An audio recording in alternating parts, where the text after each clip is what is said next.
lagi ngapain? Kita lagi bahas materi tentang Sultan Agung versus John Peter John Kun. Boleh gak aku gabung? Boleh. Boleh. Sini. Sono. Sini.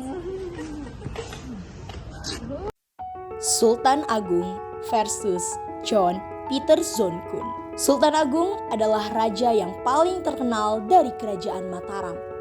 Pada masa pemerintahan Sultan Agung, Mataram mencapai zaman keemasan. Cita-cita Sultan Agung antara lain mempersatukan seluruh tanah Jawa dan mengusir kekuasaan asing dari bumi Nusantara. Terkait dengan cita-citanya ini, maka Sultan Agung sangat menentang keberadaan kekuatan VOC di Jawa. Apalagi tindakan VOC yang terus memaksakan kehendak untuk melakukan monopoli perdagangan membuat para pedagang pribumi mengalami kemunduran. Kebijakan monopoli itu juga dapat membawa penderitaan rakyat. Oleh karena itu, Sultan Agung merencanakan serangan ke Batavia. Ada beberapa alasan mengapa Sultan Agung merencanakan serangan ke Batavia, yakni tindakan monopoli yang dilakukan VOC. VOC sering menghalang-halangi kapal-kapal dagang Mataram yang akan berdagang ke Malaka. VOC menolak untuk mengakui kedaulatan Mataram, dan keberadaan VOC di Batavia telah memberikan ancaman serius bagi masa depan Pulau Jawa. Pada tahun 1628, Sultan Agung mempersiapkan pasukan Mataram dengan segenap persenjataan dan perbekalannya untuk menyerang VOC di Batavia. Pada waktu itu yang menjadi gubernur jenderal VOC adalah John Peter John Kun atau CP Kun. Pada tanggal 22 Agustus 1628, pasukan Mataram di bawah pimpinan Tumenggung Baureksa menyerang Batavia. Pasukan Mataram berusaha membangun posko-posko pertahanan, tetapi kompeni VOC terus berusaha menghalang-halangi. Akibatnya, pertempuran antara kedua pihak tidak dapat dihindarkan. Di tengah-tengah berkecamuknya peperangan itu, pasukan Mataram yang lain berdatangan seperti pasukan di bawah Tumenggung Sura Agul-Agul yang dibantu oleh Kiai Dipati Mandurareja dan Upasanta.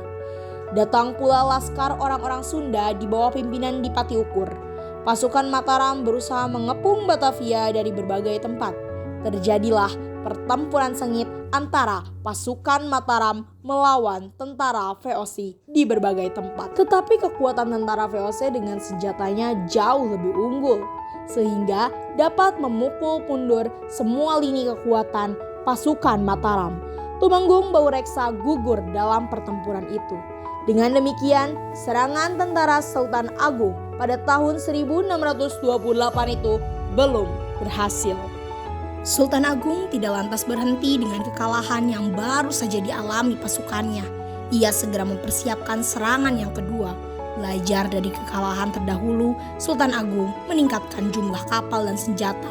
Ia juga membangun lumbung-lumbung beras untuk persediaan bahan makanan seperti di Tegal dan Cirebon.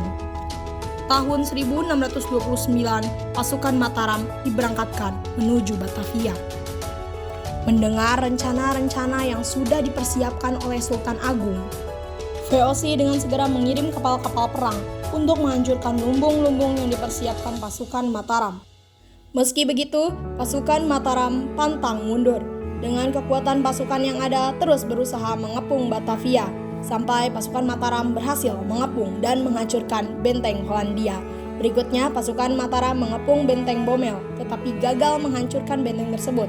Pada saat pengepungannya benteng Bomel, terpetik berita bahwa John Peter John Kun meninggal. Peristiwa ini terjadi pada tanggal 21 September 1629. Dengan semangat juang yang tinggi, pasukan Mataram terus melakukan penyerangan. Dalam situasi yang kritis ini, pasukan VOC semakin marah dan meningkatkan kekuatannya untuk mengusir pasukan Mataram.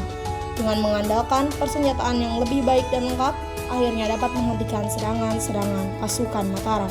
Pasukan Mataram semakin lemah dan akhirnya ditarik mundur kembali ke Mataram. Dengan demikian, serangan Sultan Agung yang kedua ini juga mengalami kegagalan. Namun, di balik kegagalan perlawanan dari Sultan Agung menyerang VOC, VOC selalu khawatir dengan kekuatan tentara Mataram. Meski perlawanan pasukan Sultan Agung terhadap VOC mengalami kegagalan, Namun, semangat dan cita-cita untuk melawan dominasi asing terus tertanam pada jiwa Sultan Agung dan para pengikutnya. Secara militer, Mataram memang tidak berhasil memaksa VOC untuk menjadi bawahan Mataram. Sementara itu, tentara VOC sendiri sebenarnya merasa khawatir dan segan terhadap kekuatan militer Mataram. Sultan Agung yang cerdas itu kemudian menggunakan kemampuan diplomasi. Melalui kemampuan diplomasinya, Sultan Agung berhasil memaksa VOC untuk mengakui eksistensi Mataram dan Sultan Agung sebagai yang dipertuan agungkan. Hal ini dibuktikan dengan pengiriman upeti secara periodik dari VOC ke Mataram. Sementara VOC mendapat imbalan diizinkan untuk melakukan perdagangan di pantai utara Jawa. Dalam perdagangan ini, VOC cenderung melakukan monopoli.